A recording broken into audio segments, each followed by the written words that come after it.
What is up, everybody, and welcome to the theScore eSports podcast. As per usual, I am your host, Colin McNeil. In the studio with me, Josh Burry. Hello. Daniel Rosen. Hi. All right, we got a sick show for you today, guys, because we have actually our first three-peat guest. We've got Steve Arhancet. You know him. He is the co-owner, co-CEO of Team Liquid, one of the teams that made it into Riot's 2018 fully franchised NA LCS. Can you say that 3 times fast for me, Josh? I will not. Okay. If I cannot do that. I like how you specify fully franchised, like maybe It's not half franchise. some of them are just kind of franchised. You know, I got franchise on the left, olives on the right. You know, it's funny, when we first started reporting on this, and of course theScore eSports broke this story, shout out to theScore eSports, we referred to it as fully franchised, and I don't know why or how that conversation started, but it's been in my brain as fully franchised since that time, since the summer. That was such an exciting story to work on. Maybe one day I'll get to tell that story, but we got some other things to do today. Yeah, we do. We got to talk to Steve. Let's bring the man behind Team Liquid on with us today. Steve, are you with us? I am. What's up, guys? How's it going? Hey. How are you? I'm doing well. I am doing much better that the off season is pretty much done. So, Oh, great. thank God. As the news editor who just worked 7 days, or sorry, the supervising editor who worked 7 days straight last week, bless you for saying that, because that was a crazy time. Yeah. I think the first thing... Most of us spent our Thanksgiving on the phone and working. So Yeah, that's unfortunate timing for League folks, huh? And of course, Liquid did its fair share of deals, let's just put it that way. But we'll get more into that. I think first, congratulations are in order, not only for making it into the NA LCS, but for being the theScore eSports podcast very first 3-time guest. Which one is a bigger deal? Don't hold back. Nice try. I think that's about saying, but that would be mean, I guess. That's okay. That's okay. I'll infer that your answer is, of course, being on the theScore eSports podcast. Okay, nice. Yes. Nice. But speaking of, making it into the 2018 NALCS, we kind of wanted to start by talking about the application process. Obviously, a lot of that is still kind of tough to talk about because of NDAs, but, Liquid posted this sort of, I guess, a preview of your guys' huge application. And we want to talk about, 256 pages, I think? And we wanted to ask sort of what was the application process like for Team Liquid? Yeah, I mean, so Riot put out a really thoughtful post regarding what it meant to be in the franchise-like system and be partners and more of a permanent model, which for me was the first time a developer created a true esport. We as Team Liquid were really just like a micro agency on behalf of athletes, and not technically a sports franchise until we participate in the manner that we will participate next year in 2018. So it was pretty hallmark and important in order to put a foundation for teams from a business perspective. So the application process, rumored to be over 200 applications submitted by individuals, companies, groups of people, VCs and such. And of that that was called the first phase. And you had to answer 6 questions or 6 groups of questions. And within each group, there was 3 to 6 questions. And they really said, hey, you can submit your answer in any format that you want. You just can't do audio visual, and you can't use video. And so we said, okay, well, what are we going to put together? How are we going to approach this? How are we going to submit our application? And then after that first phase, they narrowed it down to, again, rumored, we don't know, but let's just say it's 30 or 40. And then that was like a sit-down meeting with Riot, face-to-face with their leadership team, answering specific questions. And so for us, as we approached it, we said, hey, we've got a long history with LCS, but we're piggybacking on a pretty horrific season last year in terms of performance. And is everybody going to just remember that, right? And I was worried about that. And it really motivated me to make sure that we put our absolute best foot forward in terms of each phase of the application process. which is really typical of TL, that we just do really quality work. And yeah, so we put together a pretty amazing team of people to put that 259-page application together. Steve, I wanted to ask, well, first of all, I just want to say this is really cool to hear sort of from your side finally, because obviously we've been working on the story as well, and we've heard a lot of the things that you were saying in terms of numbers and like the sort of variance even in the initial set of applications and how people chose to answer those. So it's kind of cool to get those details from your side, but I wanted to ask specifically about one part of the application that you guys had about 15 pages called yes, The Story of Steve. And I want to ask a little bit about that. First of all, like, what can you talk a little bit about it? I guess I don't even know where to start. Like, that's a lot. That's a lot of Steve's story in an application. Like that, there must be applications that were less than 15 pages potentially, right?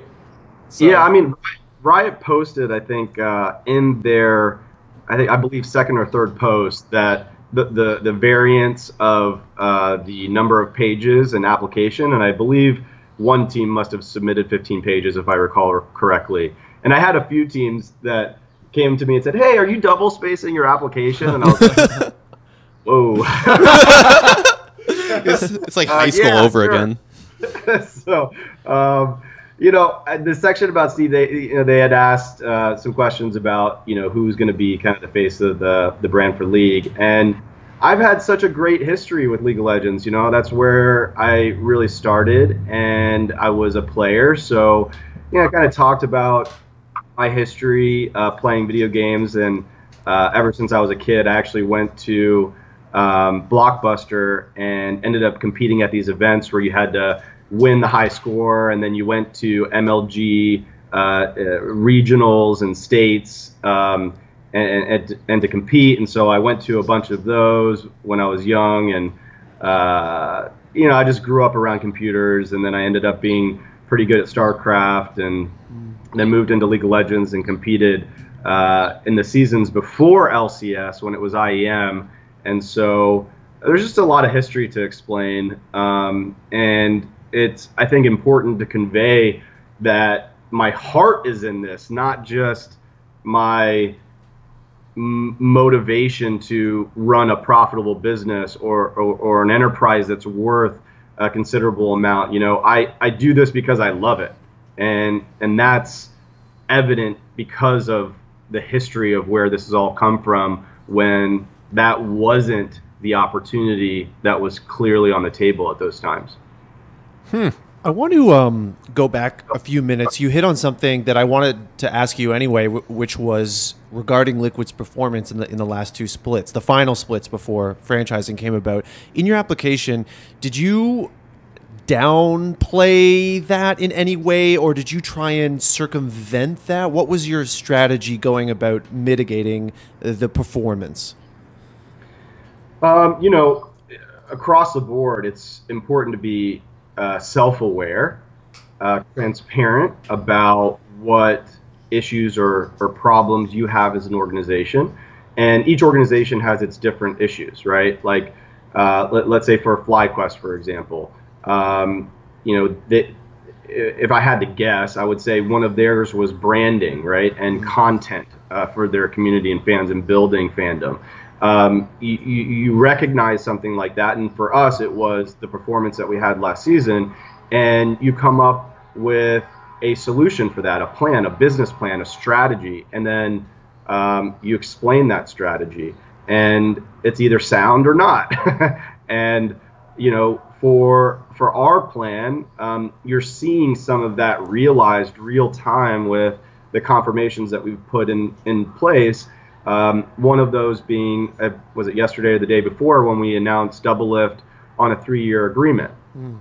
That accomplishes, that's a multifaceted strategy from a performance perspective, length of agreement, quality of player, North American resident. It all kind of is follow through to an answer to that specific problem. And absolutely, it's important to be transparent and self-aware. directly. And I think, you know, that the long-term commitment stuff is stuff we can see in a lot of places of Liquid. You know, while Liquid maybe had sort of a rough season of League last year, you guys have had, you guys had a lot of success other places. You know, I can see, like, right behind you, you have that picture of Hungrybox lifting the trophy at last year's EVO. You got, and then winning TI also this year. Like, there is a history there, and I think, kind of touching on that and what you mentioned there, I wanted to ask, I think the question, and this is going to be kind of a blunt one, but, you know, the question that a lot of people asked after this was, you know, why these teams that got chosen and not the teams that got left out? Yeah. What, I guess, edge do you think that Liquid had? Well, I think we have tradition and history.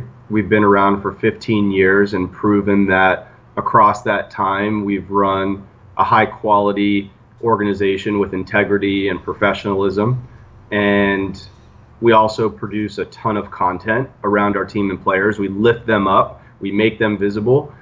We have One Up Studios, which is what I believe, I'm obviously a little biased, but one of the best production companies in the space, and that's in-house. So we can really capture the essence of our athletes and put a megaphone to them and help them grow as personalities and leaders within the industry as they're paired with winning. And I think as an organization, we do a great job of taking care of players. If you use Dota, for example, our Dota team did a significant number of boot camps that we provided, housing, chefs. We hired a licensed sports psychologist, which is very different than all these kind of mental coaches that, you know, went through college and had a degree in psychology. Like, we're talking about a real professional here that, you know, was working day to day with our Dota team as they were playing through the international. We have great, like, thinking and methodology on how to solve problems that we work with our teams, and a really hands-on care and consideration from the highest levels of the organization with Victor and I down to our players. And I think that experience and know-how is just a huge, almost barrier to entry, but just an advantage in the marketplace. And that's why you see, yes, we won the international. Yes, we have the best Smash player in the world. Yes, we've done probably the largest sponsorship in all of esports in the Western world. We are the organization that fields the most teams and players. We have the largest staff. We have the largest square footage of any esports team aggregated for living and working space in both Europe and North America. Like, these are accomplishments that are a result of a lot of hard work that really separate us as a real business instead of like an esports hobby team, you know, that they're just playing to win. Like, we're running a business. Now, everything you just said, Steve, makes a lot of sense to me, and I can understand from Riot's perspective why all that's attractive. But as well, I have to put my shoes in, or sorry, I have to put myself in the esports folks at Riot's shoes. Don't put your shoes in you. Yeah, that was a shoe in mouth moment, if you will. Yes. And I have to look at teams like Immortals or Dignitas and see a lot of advantages, some of which Liquid has as well, in those teams. Now, I know that you're Steve Arhancet, you're not Noah Winston, and you're also not the folks at Riot, so you can't answer this definitively. But I think one question that's on everyone's lips and everyone's tweets is what happened to Immortals? What happened to Dig? What happened to the people who showed this commitment to fandom, creating content, and had the infrastructure backing them as well? You know, I really honestly do not know the specific reasons for some of those teams. You know, I'm not party to any of those conversations directly between the orgs and Riot, and everything would be speculation, just like it is for each of you. I'm not privy to any kind of info. It's only just my personal thoughts. And my personal thoughts are that I believe that the folks at Riot that were involved in this process are some really fucking smart people asking great questions, tough, critical questions. And I think they are really concerned about making sure that they're sitting at a table with partners that they want to work with when you create a franchise or partnership system, it's like you're getting married to these people, right? You're going to have to figure shit out when times are tough and times are great, and they're going to have to be good business partners. Just for the same reason that when I decided to merge my organization with Victor's, we got married pretty much, and we're committed to figuring shit out when you needed to. And when you have partners that don't make sense at that table for whatever plethora of reasons or one reason, then that can be the choice. And, you know, all I can say is that I trust Riot's judgment when it comes to that. I think that the end result of where we're at now is a really great first step. Just working with a lot of these teams has proven, just here in the off season, has proven to be a really refreshing exercise in terms of like the workability and the professionalism, and I think it's a great start. So I mean, my only thoughts is that I really do trust the process and the diligence that Riot went through with this, and maybe at some point in the future they'll disclose. Who knows? Yeah. It's a really interesting point that I hadn't really thought about, Steve, is that, you know, in the past, the relationships between organizations in the NA LCS might have been potentially a lot different, given that you guys are now all partners with Riot. But there's also that sort of like, you guys are past that phase of like having to prove yourself. Like, you guys just all did that, right? You all proved yourself to Riot, and you're going to be in the league. And so obviously you guys are still competitors or whatever when it comes to the Rift and all that. But at a certain point, like you said, like there's this new professionalism that comes along with this. It's actually a really interesting sort of outlook that I hadn't thought about before. Yeah, I kind of want to jump off that for a second and kind of ask a question based on that. And that is, you know, given that we have, everybody is sort of now, let's say use that term, right? You've proven yourselves, you're in this league, you are permanently in this league, at least for the foreseeable future. You know, championships aside, right? Winning is the goal here, as it always is. But champions aside, what does success look like now that you are, you know, you don't have to worry about relegation, you don't have to worry about getting kicked out of the league? What is success for Team Liquid in League of Legends in 2018? So success for us is winning. I mean, that is just part of the core identity of our teams and players. But specifically for the value of the league is to produce and prove to all of the people that are listening to what's going on in esports and deciding on the viability of this as a professional sport and the longevity of where it goes is looking at the success of the League of Legends franchise. And this proof point, I think, will launch us into the next 2 or 3 decades where esports becomes X or it becomes Y.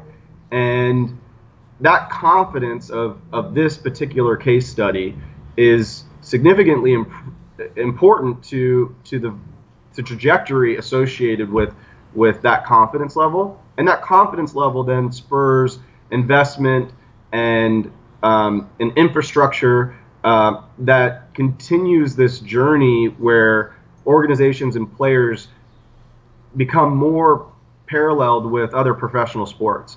And it's my dream personally that as a contributor to that, from the Team Liquid perspective as well as me personally sitting at a round table with a representative of Riot in each of these respective teams to accomplish that, to prove out this case study, to deliver to deliver confidence on the speculation associated with esports franchises, and to me that's what's most important, is that this isn't a bubble. This isn't what all the skepticism associated with where this could go ends up being true. It's that no, we're making the most of what we have. We want this to be a successful league. We want it to have the right viewership. We want to be able to monetize the league through media rights and sponsorships. We want that money to flow down to teams and players. We want there to be a CBA. We want player salary caps. We want to have almost that kind of that collective bargaining between players in the league. We want drafts in the future. Like we want these things that we can't have today because it's underdeveloped, but it's continuing to develop, and that's the goal from my perspective on the most macro view of our participation in the LCS franchise system.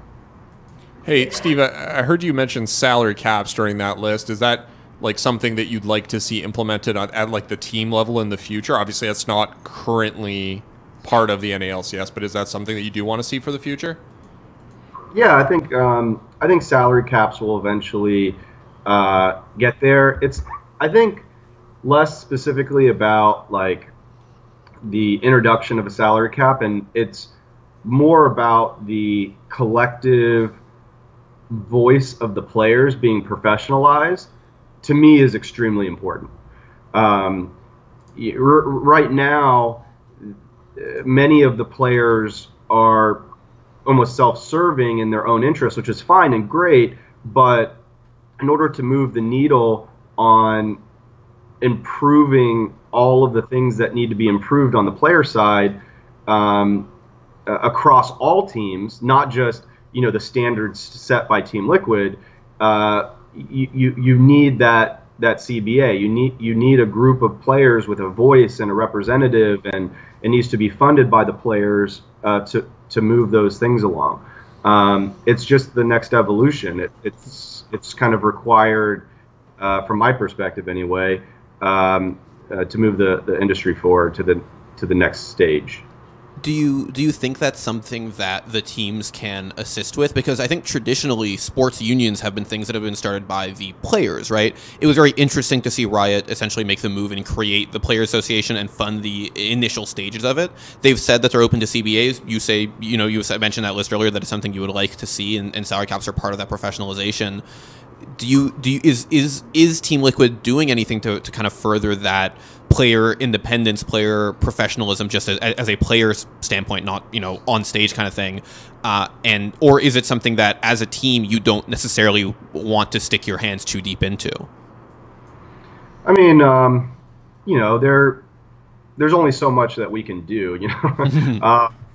We highly encourage our players to go to the I guess the name of the Riot player thing is escaping me. The Players Association.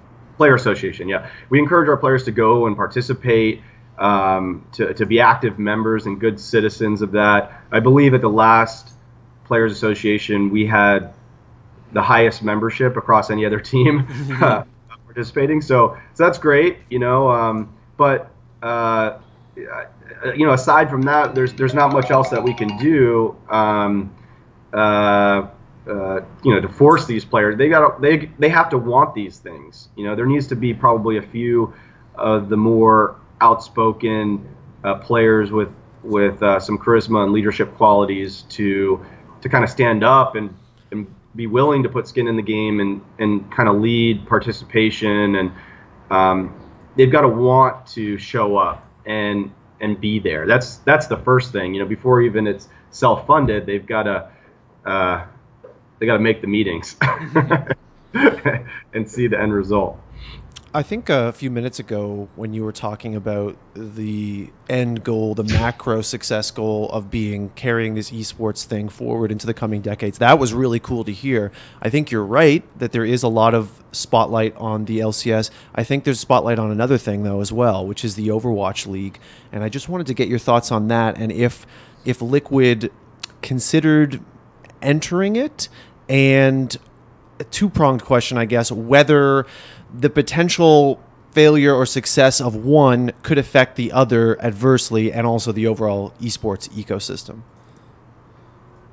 Yeah, as Liquid as an organization, I mean, we absolutely did our diligence in terms of consideration for our participation in the Overwatch League, and at the time that was required for us to make a decision, we obviously decided in the manner that we did.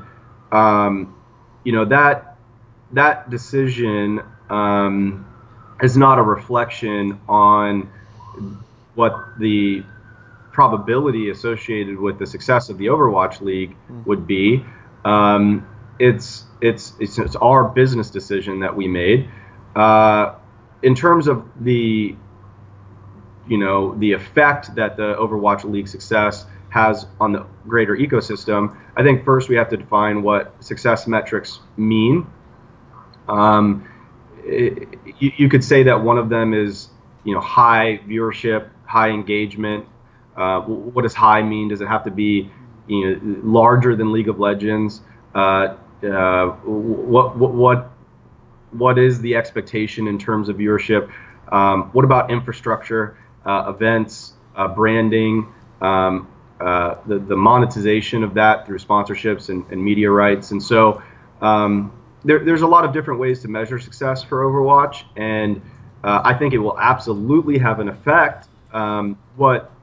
What the size of that stone thrown in the pond and the ripples associated with it, or I guess are TBD. But yes, I think there's a lot of capital going into that, and a lot of resources that are focused on it. So I hope that it's incredibly successful based on what those expectations are. And I think they've already made some considerable adjustments to the game that will help. I know that like in the latest event that they had where they color corrected the in-game champions so that they're easier to follow, was a really smart move. And that paired with 100 other moves that they need to make, I think are all steps in the right direction. And part of it isn't necessarily about a respective game.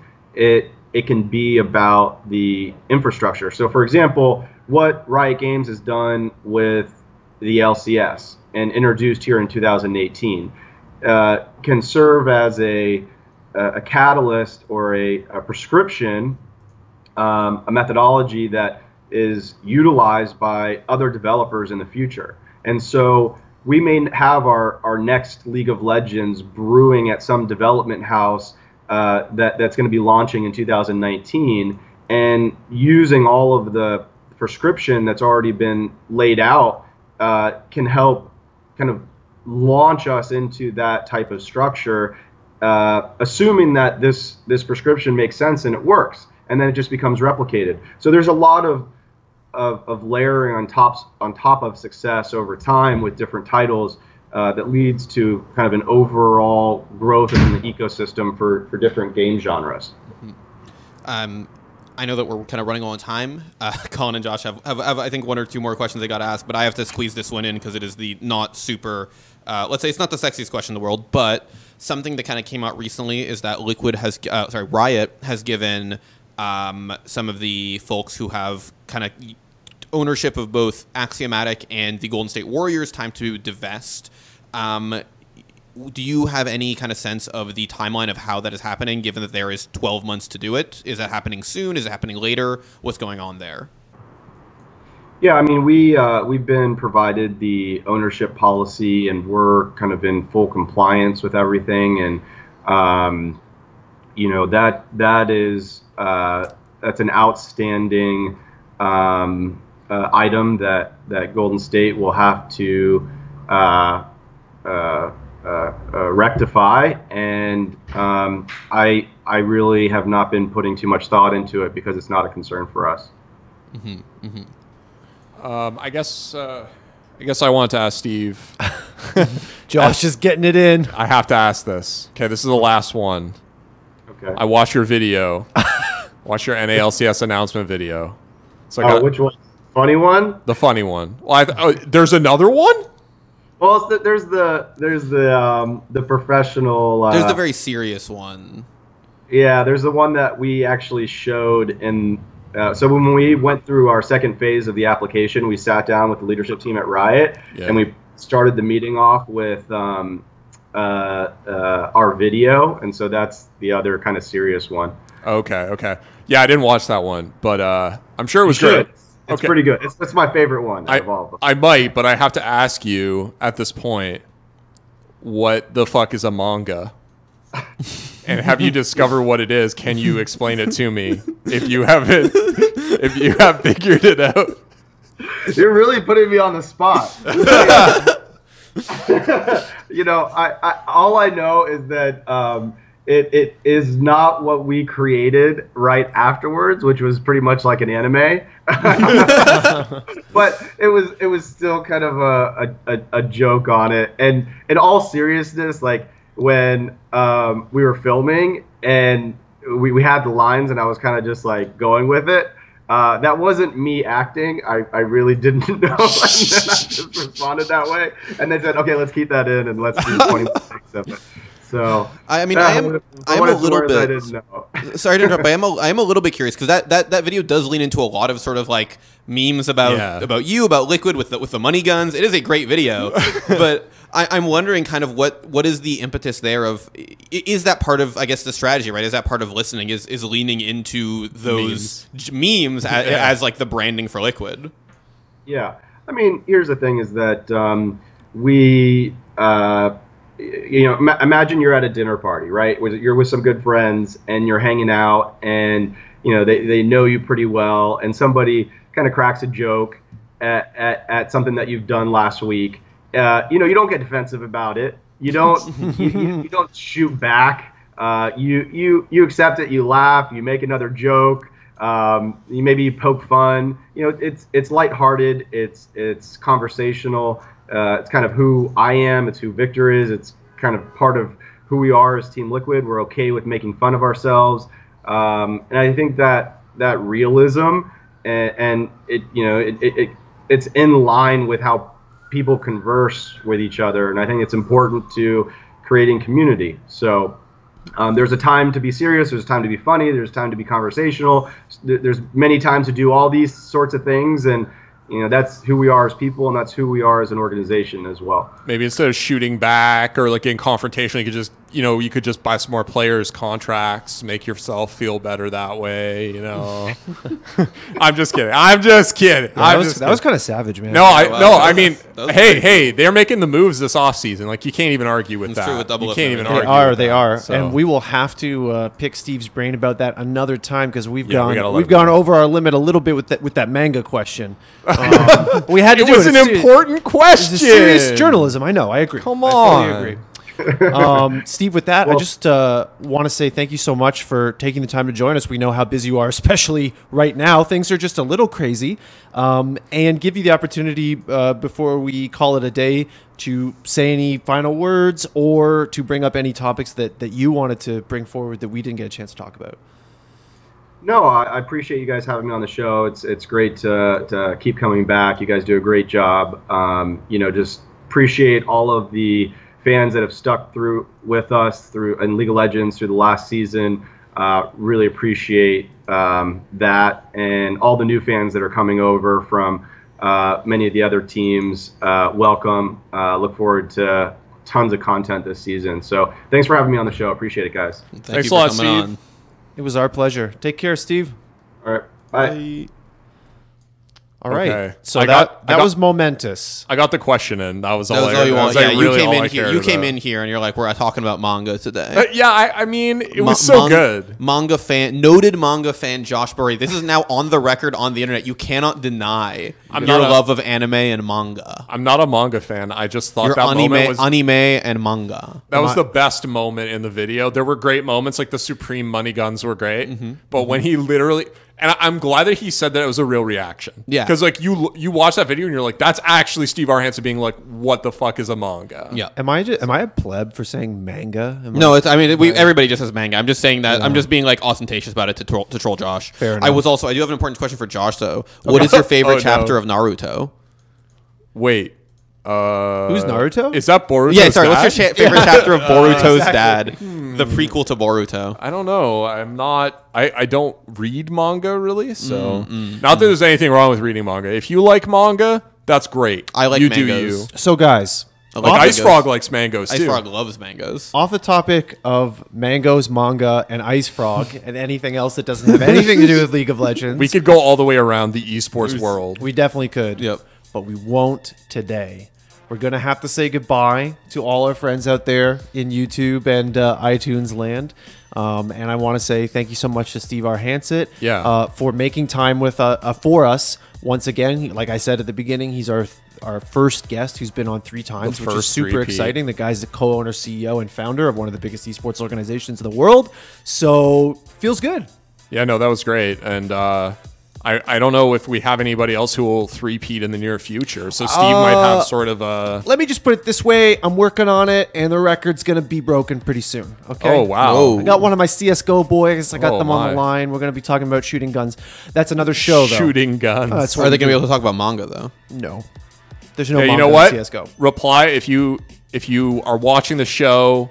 Go to our article. Reply with your favorite manga. Tell me what your favorite chapter of Boruto's dad is. Or you know what? Hit me up at Twitter. It's right there. Throwing Gauntlet. Send me your favorite manga. If you're still watching the video at this point after all that manga shit, God, God bless you, honestly. Please, Colin, take us out of this. Free us. Set me free. And with that, I'm going to go ahead for Josh Burry, for Daniel Rosen. This is Colin McNeil saying until next time, GG, guys. Bye. Bye.